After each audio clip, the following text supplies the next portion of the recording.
Hey everyone, I hope you're doing well and staying safe during this time. If you're new here, welcome to the channel. Like I said, thank you so much for checking me out. If you haven't done so, please make sure to hit that subscribe button just right below the video. Cool, thank you so much. I really do appreciate it. And if you're returning, welcome back. Thanks again for your support. I truly do appreciate having you here. Don't want to spend the entire video just talking about that though, because we've actually seen this for a very long time already. All these theories about just kind of upping Ethereum and putting down XRP for the reasons of the Howey test, and we've described a dozen times before how it just doesn't work. You can definitely say that Ethereum in some ways is less reliant on the foundation than XRP is in terms of how broad the developer community is on top of there. That's something you can definitely say. But, and this is a key, XRP is still decentralized.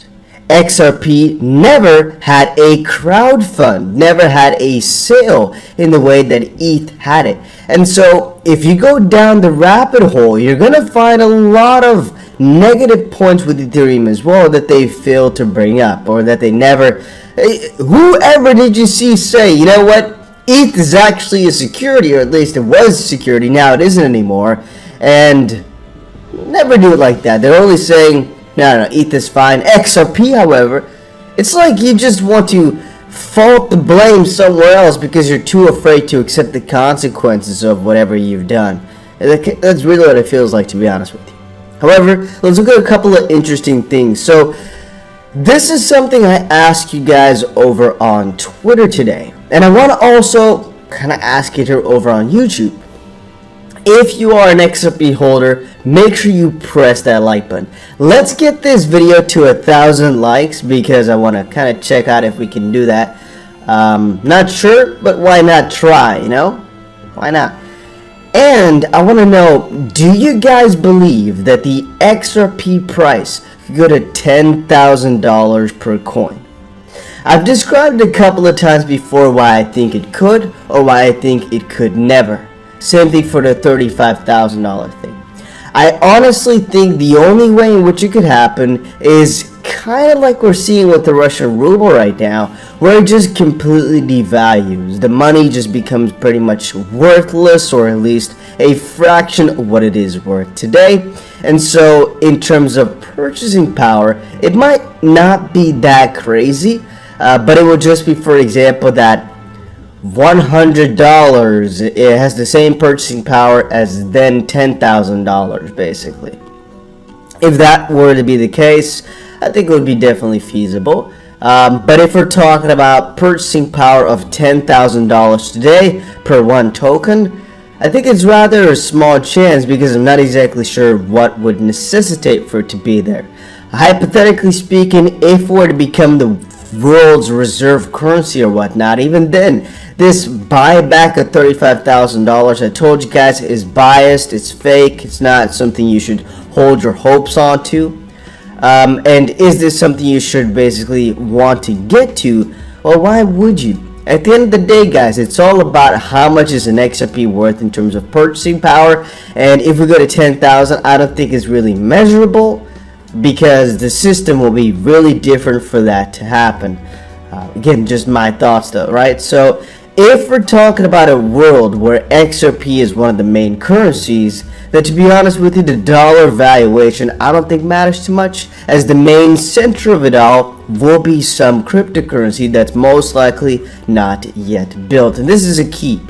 I honestly think there will be a crypto that's going to be bigger than XRP, but it's just not built yet. We don't know who's going to build it.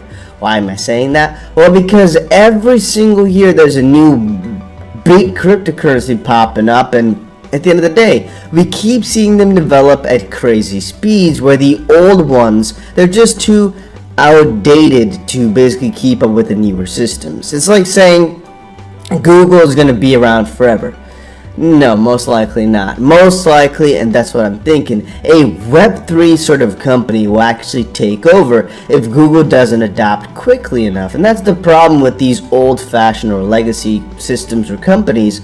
A lot of them just like the market participation that they have right now, like the position that they're in, and they would rather just keep it the way it is rather than emancipate, go crazy, and start developing, because you might risk losing something, you might risk losing money, even though they are always researching, of course.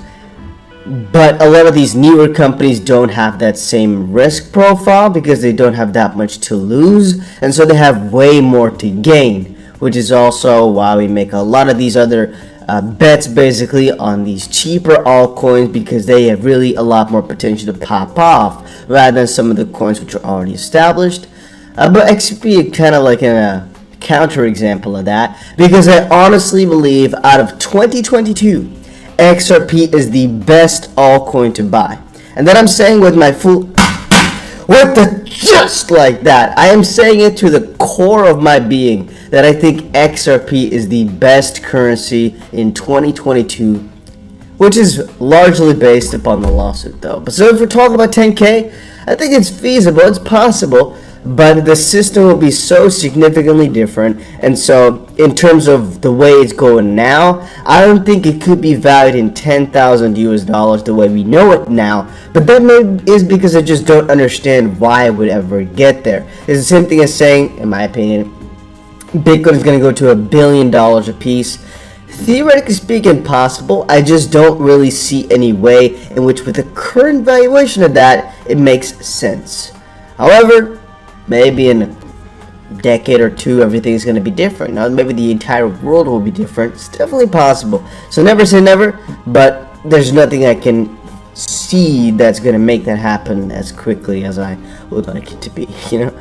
Alright, then I've been scouting Empower US. If you guys remember, Empower US, what they basically done is they went in against the SEC and said, hey, we think you're doing some stuff very shady. Give us your emails. Let us see through. And let us see if you're not doing something against what you should be doing, basically. If there's some conflict of interest or some trouble in paradise, so to speak. And so apparently a little while ago, about a week ago, they said the SEC released emails to Empower Oversight in crypto conflicts lawsuit, still searching for more. And that's again something that just keeps being brought up, more and more emails every now and then. I noticed I could actually also put the screen like this. Maybe that's better. I'm not exactly sure what is nicer. It's also crazy how there's like orange light or so. Funny. Alright, so what I wanted to talk about there, Stefan, we're doing good. Yeah, we're doing good. Alright, so what I want to talk about here is the fact that there's more and more emails getting released every single time. I'm not exactly sure when I should say about that. And they're all relating to the SEC's conflict of interest. So every single time they come out, which I think crypto law is going to share, there's another chance there's going to be some sort of banger that's going to showcase to us that they've been doing some stuff wrong. Because remember, guys, they're not trying to send out these emails, they're lacking in that. And John Deaton even posted up quite recently here that he thinks that the SEC is still withholding a lot of emails. Take a look at this. If not already, you should follow the accounts. My team at Crypto Law is shifting through the 1,200 emails between Hinman and Simpson Thatcher, which again are the law firms, right? Which we talked about yesterday.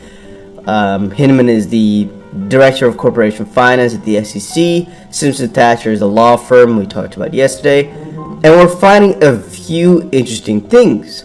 As usual, the SEC appears to have not produced everything. And so they're all crypto law, at least the emails for right now. They're starting to get on there. And we're trying to find the links in there. So if you have nothing to do, or if you find this interesting, you might want to kind of dive in that. It's definitely a fun thing to watch and check out.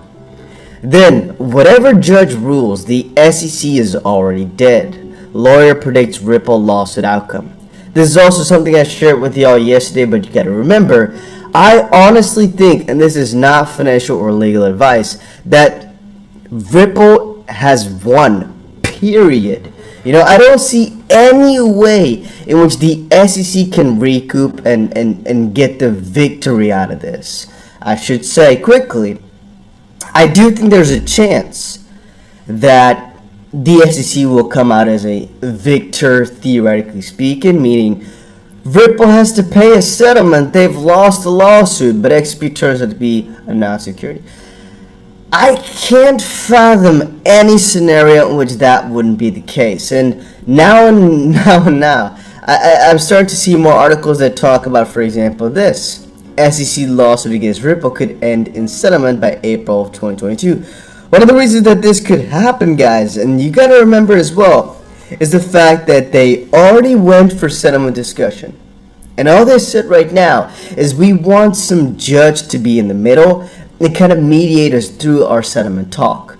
But the fact that they've already gone through it, and the fact, and remember this carefully, that they knew already they couldn't come to a conclusion together, but the judge who's going to mediate everything has read all the emails, and this is going to happen rather soon. Once the judge makes some decisions on the current outgoing motions and discussions, I honestly think they might go back to this mediation, right? Or might go back to this discussion. And that could be the end of things, because the judge might say, you know what, SEC, you better just settle up because you're not going to win this, or it's too risky to go for anything like that. And from that perspective, I'm thinking, yeah, maybe April, maybe one of these weeks, one of these months, it could be crazy. Yes, so 1 hour settlement discussion has happened a couple months ago. It didn't settle, which means there's most likely the next settlement time will be at mediation, see arrow below, which will be hosted by one of the only judges, or Judge Nedberg, the one and only, who has seen all the documents in camera, XP community-friendly attorney said, Jeremy Hogan. She knows exactly what is in the emails, etc. If I'm correct that the SEC is the problem child here, that could make a big difference. A good mediator can really work miracles sometimes, Attorney Hogan said. So should both parties come to an agreement, there's a possibility that the case could end in settlement in April or May this year, said Jeremy Hogan. And that, guys, could be huge for the price, obviously, as I do think there still will be a pump.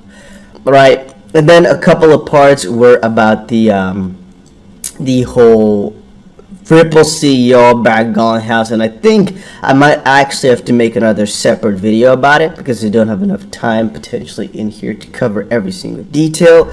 So Ashko Blue, Ashish Burla, said a couple of things about the whole SWIFT system, but Brad Garlinghouse's words I think are most important. Ashko Blue lays out reality of crypto and blockchain's role, or the lack thereof, to evade global sanctions, right? And here the article stated, Ripple CEO gives reasons why Russia cannot use crypto to evade global sanctions, which, if you guys don't remember, is what a couple of parties like European Union, and a couple of U.S. senators, I think, as well, were saying that Russia might do with crypto, which was bad. I think I don't remember her name, actually. But I saw it on Twitter earlier today, but I forgot to click it on, I guess. So Brad Garlinghouse says to clear any confusion, RippleNet, while being able to do much more than just messaging a la SWIFT, abides by international law and OFAC sanctions. Period. Full stop. Yeah, so that part, I would say, is about the fact that anybody can use RippleNet. Anybody can use crypto. But to go against sanctions, it's actually a really important thing to kind of think about here. If they were using RippleNet, they still couldn't get around the system. But, and this is again something I should add to it, I think crypto is one of the ways they could evade it, depending on how you view it. I mean, it's about the person receiving the money who actually has to, I guess, comply with this, right? What crypto has done for a good part is allow for anybody to manage their own money. But as we've seen with blacklisted accounts because of hackers and whatnot, we've also noticed they can really blacklist you from everything and make your life quite miserable. I guess a lot of exchanges can do that if they want to, or a lot of these trackers can try to halt it as much as possible. But there's the caveat. Any player can still always say, you know what, I'll accept these dirty Bitcoin, I'll accept these dirty XRPs because I don't care. And the critical part in that comes where we might keep putting the blame on the fact that Russia or Ukraine or whatever gets crypto so they can go about the sanctions. There's always a way, shape, or form. Let's say cash, for example, within their own country, or even gold for that matter. They could always go around the sanctions if they wanted to. It's all about the receiving end. But if there's a will, there's a way. And so I'm always thinking crypto just makes these things, quote unquote, easier, they say, but it also makes it easier for many people's actual lives, like we've seen in Ukraine, for example. So it's a double-edged sword. It is all up to the receiver of the money to say, not doing that because it's not allowed, or because we agreed on that, or because it's unethical or something along those lines. And I think that should be the way as well. If they wanted to send the money somewhere, they'll find a way anyway. It's not a small little group of people. This is a freaking country we're talking about. You can talk about any sanctions you want. They'll fix it, I think, you know? I'm not too worried about the fact that won't be able to get it done. So that's why I keep stating, I don't think the crypto part is the problem. But here he also just reiterates real quick that RippleNet is also abiding by the rules. You know, they're not really an anarchist type of system like that, which I think is a nice thing to read into for everybody. Then again, I didn't really expect them to be that way, so not really too worried about it. You can dive deeper into these things, by the way. I continue to asinine arguments from uninformed pundits of how crypto works. I want to reiterate what Ashko Blue said yesterday. There are factual reasons why crypto can't be used on the broad scale for Russia to evade sanctions. Let's check it out, right? You know what? Let me spend some time here. We're already 16 minutes in, but I'll spend some time purely on how important it is. My theory kind of goes against his for a little bit, and I definitely believe he is better at crypto than I am. So from that perspective, we'll definitely listen to what he has to say rather than my own opinion. Alright, so here we go. I wanted to quickly make it load. Crypto exchanges are refusing calls to freeze Russian accounts. A Binance spokesperson said doing so would fly in the face of the reason why crypto exists. Kraken CEO said the move would violate Bitcoin's libertarian values. And again, what it talks about here is Binance said if they were to block Russian accounts, they'd block a lot of innocent people, which is true. And some people say tough. Crypto exchange will cease to exist if it does not comply, which is what a lot of people think. I don't think so, because well, they can do whatever they want. They're the center of the newer world, so to speak. And let's quickly dive into the Ash tweet. Alright, here we go. Again, in order to convert crypto to fiat, exchanges instead of rely on banking partners that could lose licenses if someone on the OFAC list is able to slip through. Extremely stringent KYC and AML policies in place to avoid precisely this. RippleNet, for example, has always been and remains today committed to not working with sanctioned banks or countries that are restricted counterparties. Ripple and her customers support and enforce OFAC laws and KYC AML. Instead of listening to responsible players who have been clear they will abide by legal sanctions, some pundits and media insist on continuing to paint crypto as the Silk Road. Both an exceptionally outdated and tired argument, which simply doesn't hold true today. Rant over. And again, the conclusion we should draw from this is, as it currently stands, any exchange like Binance can say, well, we're not going to stop them from using it, but any bank that you might want to go, get your fiat transactions to might say, no, we don't want that. That's, again, the way I fetched it. Meaning, I don't think Binance is at blame, nor should they be, because all they're doing is helping to facilitate transfer of specific cryptocurrencies. And you might say, well, they're helping to transfer it to different accounts too. If the people just took their money off of that one, they could still send it where they want. Binance is not to blame for that.